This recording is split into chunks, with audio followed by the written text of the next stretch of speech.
अकुलता तो होना ही है दिन भर, ये काम आने वाला है, वो काम आने वाला है, इधर जाना है, उधर जाना है, ये केस है, वो किस्सा है, इसने ऐसा कर दिया, उसने वैसा कर दिया, चलने वाला है। लेकिन भोर में उठ के शुरुआत कहाँ से करना चाहिए? ज्ञानी सुबह का समय और सोने के पहले का वक्त कभी भी गंदा नहीं करना चाहिए। क्या?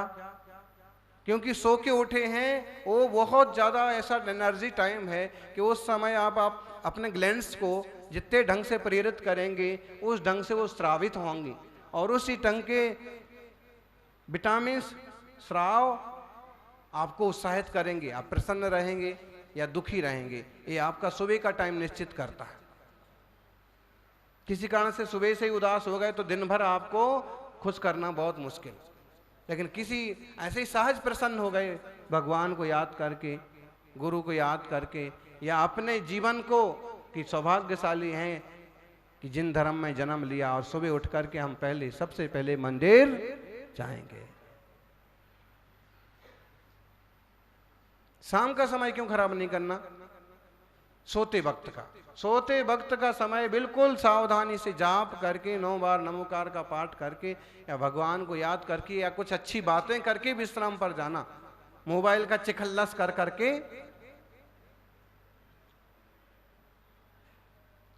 आजकल तो लोग नियम लेने लगे कि मैं 3 घंटे से ज्यादा मोबाइल यूज नहीं करूंगा, 5 घंटे से ज्यादा यूज नहीं करूंगा। क्यों? अरे मोबाइल के चक्कर में मोबाइल हैंग हो ना हो, दिमाग हैंग हो गया। हाँ, ये बहुत बड़ी बीमारी है। आगे आने वाले 2-4 साल की सबसे खतरनाक बीमारी क्या होगी कि बच्चा जो है एकदम मोबाइल का इतना पराधीन होगा कि उसको अक्षर मात्राओं का भी बोध प्रैक्टिकली नहीं होगा। खाने पीने की चीजों, रिश्तों का उसको प्रैक्टिकली बोध नहीं होगा, बस मोबाइल का पागलपन आएगा। आप इसलिए बहुत विवेक से, सावधानी से उससे बचें और कम से कम बच्चों को तो जरूर बचाएं। माता जी, बच्चा रो रहा है तो तुरंत मोबाइल मत थमाइए। मोबाइल जब आपके हाथ में होता है तो बच्चा उसे झपटने की कोशिश करता है। अपने ही हाथ में मोबाइल मत रखिए ज्यादा टाइम। उसको तो फैशन हो गया, हाथ में मोबाइल रहेगा, मोबाइल पर रूमाल लटका रहेगा और फिर आप चाल देख लीजिए उनकी।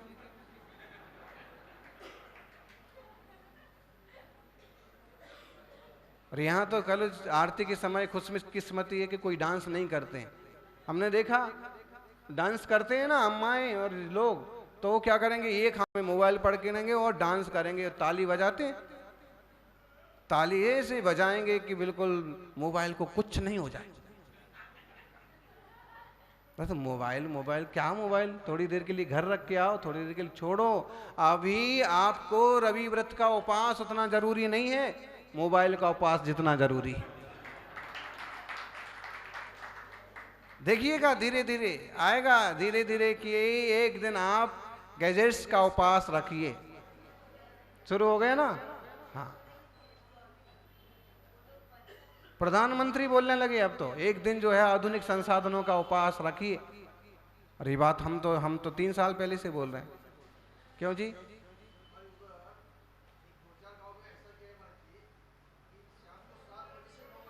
मोबाइल बैन, पूरा मोबाइल बैन सही है, होना ही चाहिए। तो ये करना पड़ेगा, नहीं तो लोगों के दिमाग खराब हो जाएंगे। जो भी है अपना सौभाग्य है कि अपने लिए तो अवसर सामने से आ जाते हैं, मुनि संग आ जाता है, पूरी जीवन शैली चेंज हो जाती है। और एक बार पटरी पर गाड़ी आती है, महीने 6 महीने तक चलती रहती है, और जब पटरी से गाड़ी उतरने में लगती हो तो फिर वापस कोई ना कोई मुनि संग आ जाते। फिर ये सौभाग्य है समाज का। अभी आग्रह कर रहे थे महाराज जी, अभी तो हमें हम सबकी है क्या अभिलाषा? गृद्धि तो पशु पंछियों को भी लगी हुई है, भूख तो बंदर को भी लगती है।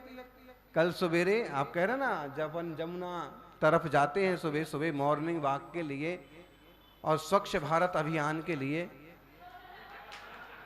हम लोगों ने कहा कि शुरुआत अपने से होना चाहिए, स्वच्छ भारत। तो हम लोग निहार शुद्धि के लिए कितनी दूर जाते, जमुना। कल जा रहे थे तो एक बंदर को वो ब्रेड का पैकेट लग गया हाथ, ब्रेड वाला ब्रेड लेके बैठा था बेचने के लिए। ये जो लोग साथ में थे उनको पता होगा। तो उसको ब्रेड का पैकेट पूरा हाथ लग गया और उसने लिया फटाफट, वो पेड़ पर चढ़ गया। भूख तो उसको भी लगती, गृद्धि तो उसको भी है। पेड़ पर चढ़ गया और जिसका वो था ब्रेड का पैकेट था, अब वो बंदर को जो घोड़क रहा है, बड़ा सारा प्लास्टिक का बास्केट लेकर के उसको यूं दिखा रहा है। तो वो बंदर को यूं दिखाता है तो बंदर भी उसको वापस दांत दिखाता है, तो क्या कर लेगा। और इधर से उधर होता हुआ चला गया। और इतना समझदार कि जब बड़ा पिलर आया ना तो उसे लगा कि अब मुंह में दबाया हुआ पैकेट प्लास्टिक छूट जाएगा। तो उसने पहले क्या किया, एक हाथ से पिलर पकड़ा और फिर मुंह से पैकेट आगे वाले हाथ में पकड़ा और फिर उसने ये हाथ छोड़ करके आगे गया, पैकेट नहीं गिरने दिया। जयपुर में हमने देखा कि जो लाइन, खुली लाइन थी ना इलेक्ट्रिक की, तो पहले तो प्लास्टिक के वायर की लाइन पर तो चलता आया, लेकिन जहां खुली लाइन आई उसने उसको नहीं छुआ, उसके ऊपर से कूद करके प्लास्टिक की वायर पर गया वापस। पंचेंद्रीय संगी है, भूख तो उनको भी लगती, गृद्धि तो उनको भी है। गृद्धि में जीने वाले गिद्ध बन जाते हैं और धर्म ध्यान में जीने वाले सिद्ध बन जाते हैं। क्या बनना है अपने को? सिद्ध बनना है, हैं? अभी आप सुन रहे थे ना मुनीश्री से कहानी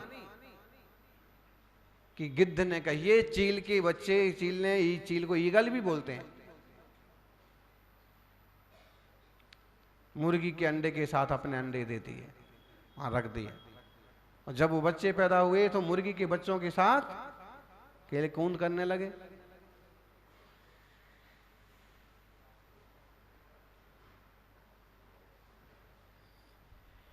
मुर्गी से पूछने लगे कि आकाश में जो है इतने ऊपर उड़ता है कौन है? उसने कहा ये चील है। हम उड़ सकते हैं? तो नहीं उड़ सकते। मुर्गी ने तो यही सीखा है ना, इतना ऊंचा उड़ना अपने बस का नहीं है। लेकिन किसी चील ने जब देखा कि नहीं रे, ये मुर्गी के बच्चे नहीं है, ये तो हमारे बच्चे हैं, और जब उसने आके समझाया कि देखो तुम और हम एक जैसे हैं, ये मुर्गी के बच्चे नहीं उड़ सकते हैं, लेकिन तुम तो चील के बच्चे हो, तुम इतने आकाश के ऊपर जरूर उड़ सकते हो ज्ञानी। ये दुनिया वाले धर्म की ऊंचाइयां नहीं छू सकते हैं, तुम तो महावीर के बच्चे हो, तुम जरूर धर्म की ऊंचाई।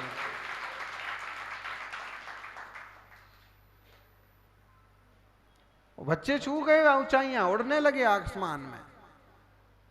दिल्ली में रह करके आप एकदम बुझे बुझे मत बनो, दिल्ली में रह करके दिल वालों बनो और वही महावीर भगवान के मार्ग पर चलो, जिस मार्ग पर चल करके आत्मा का कल्याण होता है, उद्धार होता है। तपोधन को अपने घर में ले जाओ और सारे धन के साथ साथ एक तपोधन भी घर में आना चाहिए।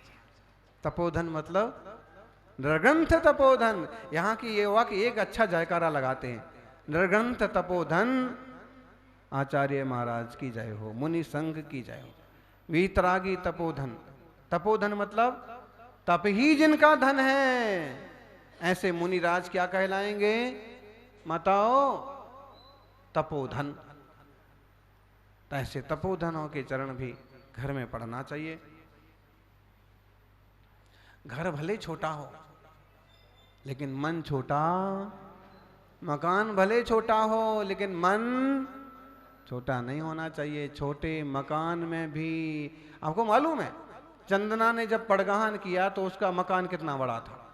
माना कि चेटक की बेटी थी, बहुत बड़ा राजमहल रहा होगा, लेकिन जब प्रभु महावीर का 6-7 माह के बाद जो पड़गहन हुआ और बहुत कठिन अभिग्रह वाला पड़गहन हुआ, उस समय चंदना की क्या स्थिति थी? कितना बड़ा मकान था, हैं? काल कोठरी, अंधेरी कोठरी और खाने खिलाने के लिए क्या था? कैसे उसने हिम्मत कर ली पड़गाहन करने की? यहां तो टोका टोकी करने वाले मिल जाएंगे। जब तेरे घर इतना छोटा है तो क्यों पड़गाहन करता है? जब इतनी दूर है तो क्यों लेके जाता है? जब तेरे पास इतना नहीं है सामान तो क्यों पड़गाहन करता है? वहां ना कोई टोकने वाला मिला और ना उसने अपने टोकने की आवाज को ही स्वीकार किया। जो कुछ होगा सो होगा। और आप देखिए वो प्रसंग ही ऐसा बना कि महावीर स्वामी के नियम ही वैसे थे जो केवल चंदना के पास ही मिल सकते थे। महापुरुषों की चेष्टा महनीय होती है। मुनि राजन का अभिग्रह छोटे से छोटा छोटा क्या नहीं हो सकता। पड़गान हो गया। और आप देखिए शास्त्रों में थोड़े से आहार दान के प्रसंग ऐसे हैं कि जो प्रसिद्ध हैं, और जिसमें वो प्रसिद्ध है आदिनाथ भगवान का, श्रेयांश राजा का, और दूसरा सबसे प्रसिद्ध है चंदन वाला और महावीर स्वामी का।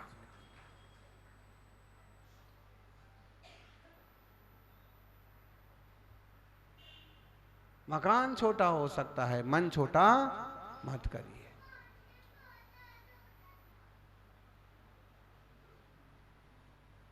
यानी केवल धन के पीछे नहीं, तपोधन के पीछे भी लगना सीखिए। ऐसे कहते ना, अंधेरे में अपनी छाया भी साथ नहीं देती, बुढ़ापे में अपनी काया भी साथ नहीं देती, सारा जीवन दांव पर लगाते हैं जिसके लिए अंत में वो माया भी साथ नहीं देते।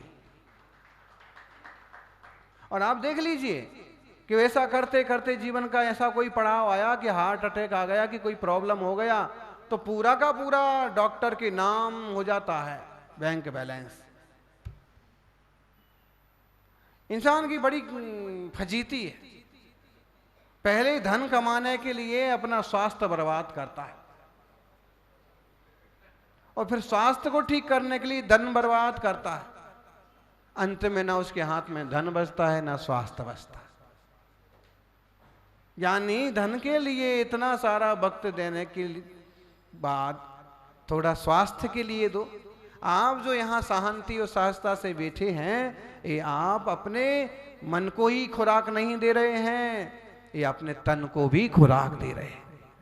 सहजता है, सरलता है, प्रसन्नता है, ब्लड का प्रवाह अपने ठीक ढंग से है, ब्लड प्रेशर ठीक ढंग से चल रहा है, कोई उतार चढ़ाव का काम नहीं है। जिन वाणी की शांति की 4 बातें सुन रहे हैं, मन शांत है। तो अपने को जो मंदिर में या गुरु सानिध्य में जो थोड़ा बहुत समय मिलता है, ये बहुत उपयोगी है। कई बार ऐसे लगता होगा कि 1 घंटा तो अभी ऐसे ही चला जाएगा, प्रवचन में तो ऐसे गणपति की तरह बैठे रहना पड़ेगा, महाराज जी जो बोलेंगे वो सुनना पड़ेगा, महाराज जी क्या बोलेंगे वही बोलेंगे जो कल बोला था। ऐसा कुछ कुछ लोग ऐसे झल्ला झल्ला जाते। झल्लाते क्यों? वहां तुम 1 घंटे बैठे हो, अगर शांति रखी है और कुछ नहीं सुना है, तो शांत बैठे हो और आंखें बंद करके आपने 1-2 झपके ले लिए ना, तो अभी कोई नुकसान नहीं हुआ आपका।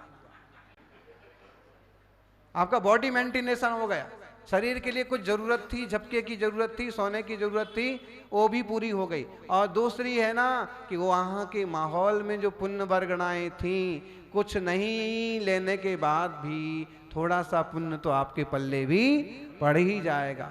मान लीजिए प्रवचन के बाद यदि कोई श्रावक धर्म प्रभावना बांट रहा है, तो आपने जिनने सुना है उनको भी मिलेगी धर्म प्रभावना, और जिनने नहीं सुना है वो पूछेगा तो नहीं ना कि तुमने पूरा सुना क्या? नहीं, वो सबको दे रहा है, तो तुमको भी एक श्रीफल नारियल जो भी प्रभावना है वो समझ में आया ना। ऐसे ही कुछ नहीं करो तो भी कुछ तो मन वचन काय, 3 में से अगर एक भी लग गया तो आप पास हो गए। तीनों लग गए तो आपका वो बनेगा, क्या बोलते जी, वो क्या कहलाता है, डिग्री क्या बोलते, टॉपर। बोलो ना हाथ जी। टॉपर। अगर मन वचन काया देखो 33 नंबर में पास हो जाते हैं। आपको इसका अनुभव हो ना हो, हमको तो पूरा अनुभव है, क्योंकि हम भी बहुत बार 33 नंबर लेकर के ही पास हुए हैं।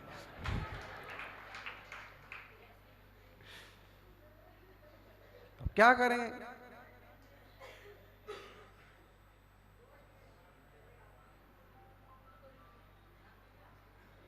तो 33 नंबर में पास हो जाते कि नहीं हो जाते? कहना ये है, अगर 100 नंबर का पेपर है तो 33 नंबर में पास हो जाते हैं, 50 नंबर का है तो 17 नंबर में पास हो जाते हैं।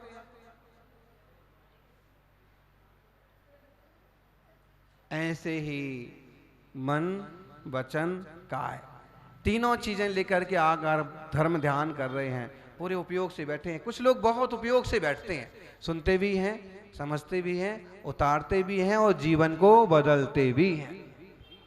कल एक श्रावक आए और आपने प्रवचन में कहा था, और मुझे नियम दीजिए, मैं हमेशा के लिए गुटखे तंबाकू का त्याग करता।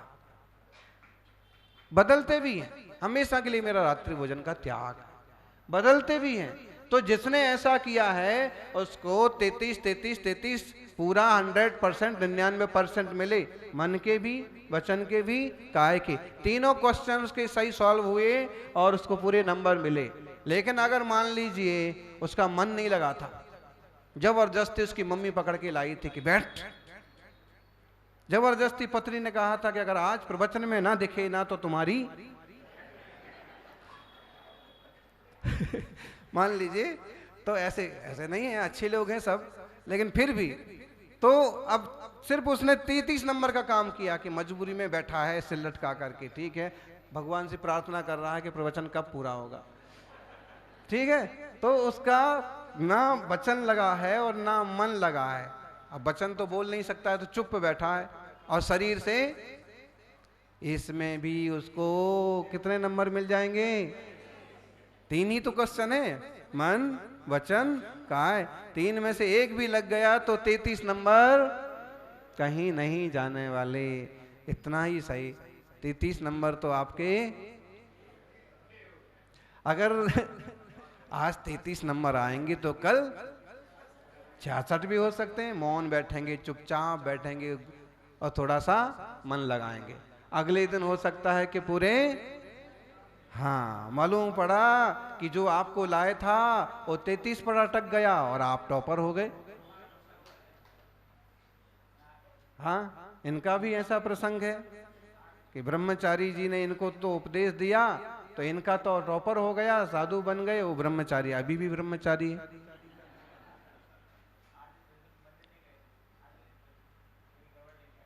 ऐसे ही सबका जीवन मंगलमय हो। जय बोलिए 24 तीर्थंकर भगवान की।